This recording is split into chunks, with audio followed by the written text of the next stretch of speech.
I'm Lee Iridium. Hope you're doing all right today. I've got loads to get through.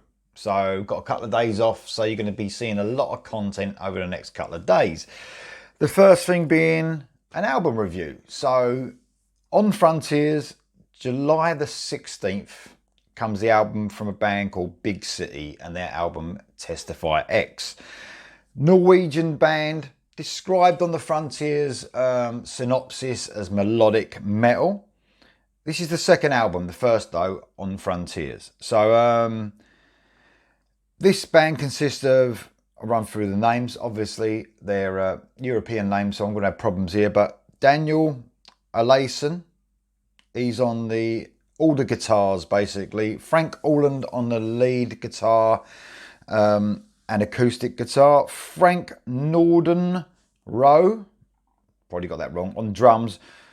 Jorgen Begersen on the vocals and Miguel Pereira on the bass.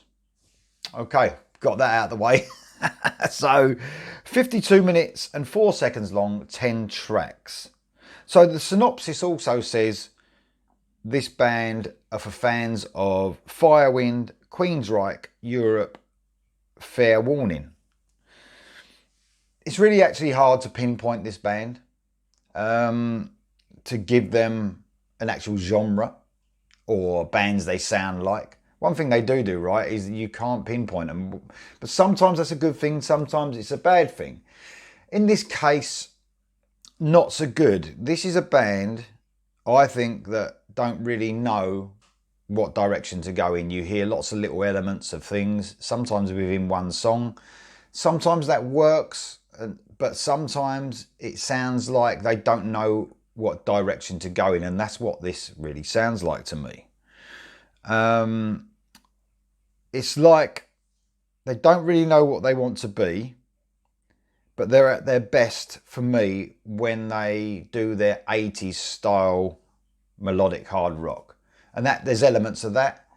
Then there's elements of power metal, fast, sometimes power metal.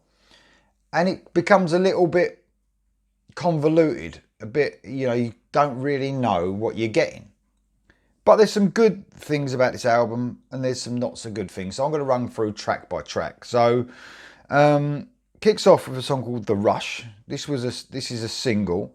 The first thing you notice is the heaviness of the guitars, which is pretty cool. There's some drop tuned guitars definitely in this band.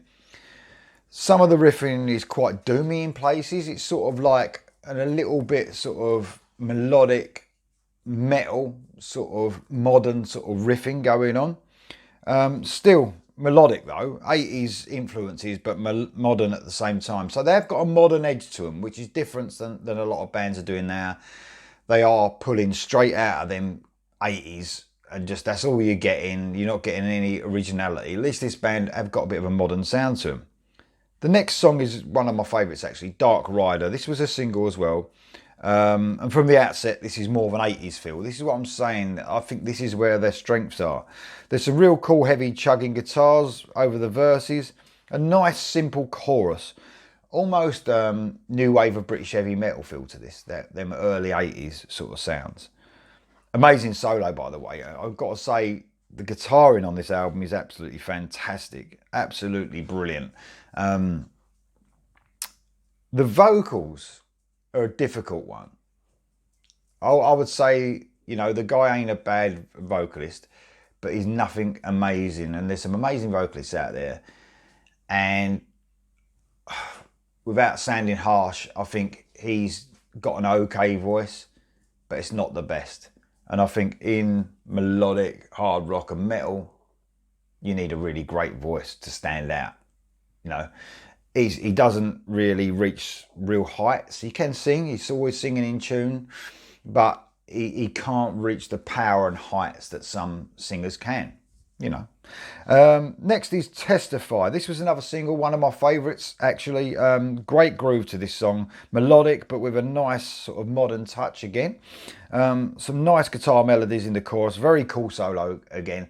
Some great trickery on the guitar, amazing guitarist this guy. Or both of them great guitarists, Daniel Alason and Frank Orland.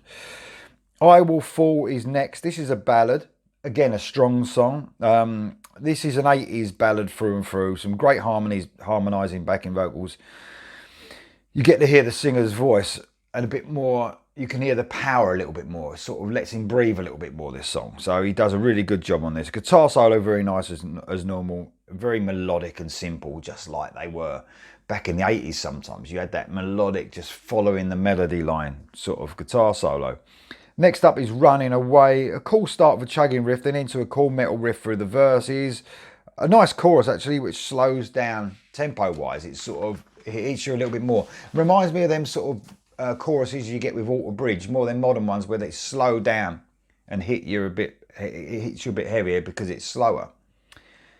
Next up is Conception. Not one of my favourites. An excellent metal riff though, kicking the song off, but sort of turns into a power metal tune. And this is where the band start to veer off a little into the power metal side. And it's sort of what you've heard so far ain't what you're going to get sometimes in the latter part of the album. Winds of the Road is next. The heavy track, again, power metal vibes in the faster parts. It's sort of in and out of fast parts. A very cool guitar breakdown about 2/3 of the way through. A real mixture of different styles. This one really doesn't know what it's doing, this song. Hearts Like a Lion is next. Iron Maiden type intro, then into another power metal fast track.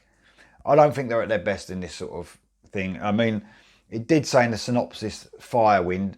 I'd say, yeah, in that sort of fast power metal sort of side, this can sound a bit like Firewind for sure.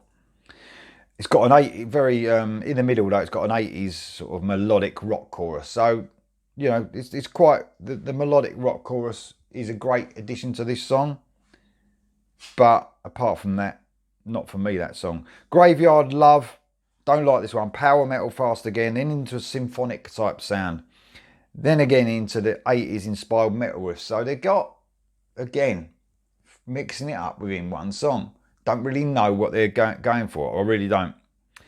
The actual song finishes off with How Dark Does It Get? 7 minutes, 30 seconds. Longest song on the album. First time I heard anything resembling Queensryche is on this song. But still has that sort of symphonic power metal vibe to it. The riffs and the rhythm in this chorus has a modern vibe too. So as you can see from the different, that finishes the album off actually. As you can see from all the different things I'm mentioning, sometimes you can get an album that does that right, where it touches upon different genres. I think this band need to stick to one thing, what they're good at. And that's that 80s, mid-80s style sort of melodic hard rock. When they go off on this power, speed metal type thing, I just don't think it suits the band at all. I must say the musicianship on this album is fantastic. So I think where this lacks is the songwriting department, sadly. But there you go. This band obviously will be for a lot of people. I did a reaction a little while ago and I got quite a few views. So people are looking forward to this album. And what I think, I'm just giving you my opinion, obviously. It won't be everyone's opinion of this. I'm not saying it's a bad album. I'm saying it's got some good elements, especially the first half of the album. For then it veers off a little bit the second half for me. There you go. There's my review of Big City and Testify X. Might want to check it out. There's a couple of videos on YouTube. It might really suit you. You might really like it. But, make your own mind up. Have a little listen. I'll see you next time.